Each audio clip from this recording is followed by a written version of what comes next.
Hello everyone, my name is Jonathan, and in this CEU course, this module, we're going to be talking about energy systems and macronutrient needs for collegiate rowers. So learning objectives, you're going to be able to identify energy system contributions in a 2,000 meter rowing race.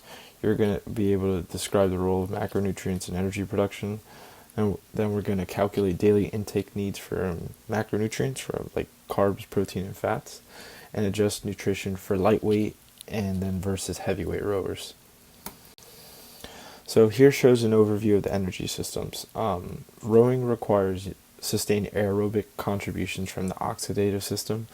So the percentage of contribution from each system is oxidative is 87%, which is the dominant system. ATP, PC system, or the phosphagen is a 7% contribution, and then anaerobic glycolytic is a 6% contribution. During a 2,000 meter rowing race, rowers experience significant glycogen depletion, with muscle glycogen stores potentially dropping by 50 to 70% or more, depending on their intensity and duration. And of course, a race duration is about 5.5 to 7 minutes in the collegiate level with competitive times. And then the average body weight of a collegiate male rower is about 90 to 95 kilograms. So based on this information, it was determined that during a 2,000 meter race simulation, the total metabolic work or energy costs was about 851 kilojoules, or about 203 kcals per race when rowing on water. So on the Division 1 collegiate level, a 2,000 meter rowing race, once again, typically lasts about 5.5 to 6.5, 7 minutes on the high end. As you can see in the beginning of the race, the initial sprint and the final push for the finish line are the anaerobic systems, while the rest of the race is reliant on the aerobic system here. Like I said, the first 20 seconds and the last 30 seconds. And it's important to note that the body transitions between systems, overlapping based on intensity and duration. But once again, the majority, about 87% as mentioned, is the oxidative system during the race. So I know this is a lot here, but basically what this slide is showing how carbs, fats, and proteins fuel each system differently. And then this is crucial to understand because they will allow you to optimize your athlete's training and performance by tailoring their diets to the specific demands. So based on the demands of rowing in the phosphagen system, it doesn't directly use micronutrients during exercise.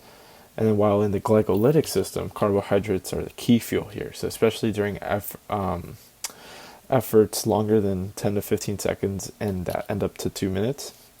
And then in the oxidative system, the primary fuel is carbs and fats. And what's so important about carbohydrates, they provide quicker energy and are essential for moderate to high intensity sustained efforts here. And fats are used more at lower intensities, but become less dominant as the race intensity rises. And lastly, proteins are typically spared, but they may contribute during prolonged training sessions or when carbohydrate availability is low.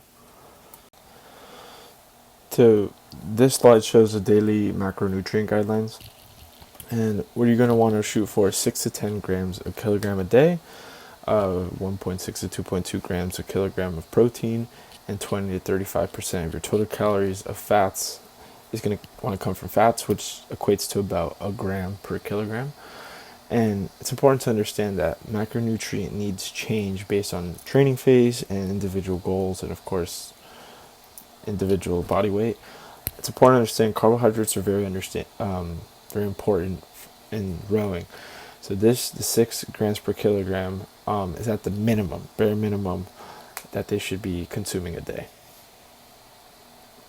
So in this slide here, it's lightweight versus the heavyweight rowers. And it's important to understand that adjustments need to be based on, of course, their boat position and the weight class.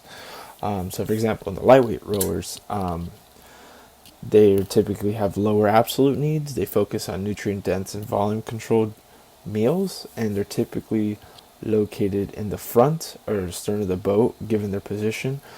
Of course, it's the same boat, however, different responsibilities. And the difference for them in the bow and stern, which was typically lightweight rowers, they have more balance and agility, is more their focus. And then now onto the big boys with the heavyweight rowers. They typically have higher energy expenditure, larger glycogen and protein requirements. And they're located in the engine room right here, or the middle seats, we refer to them as. And once again, they're called the engine room for a reason, because they are meant to push out a lot of power and get that boat moving. So it's important to have those adjustments altered and based on boat position, of course, in their weight class, or wherever they classify us.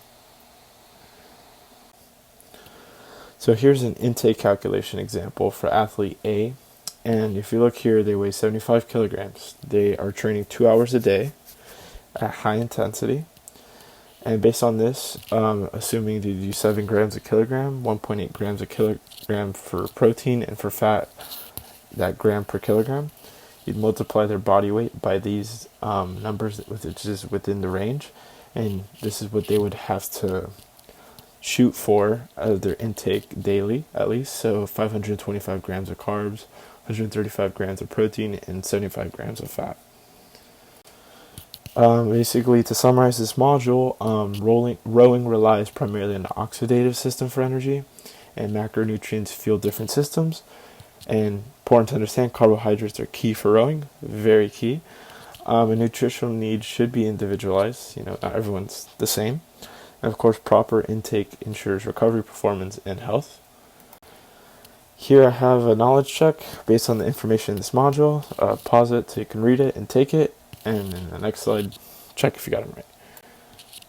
Hopefully you got them right. And here you go. And these are my references. Thank you.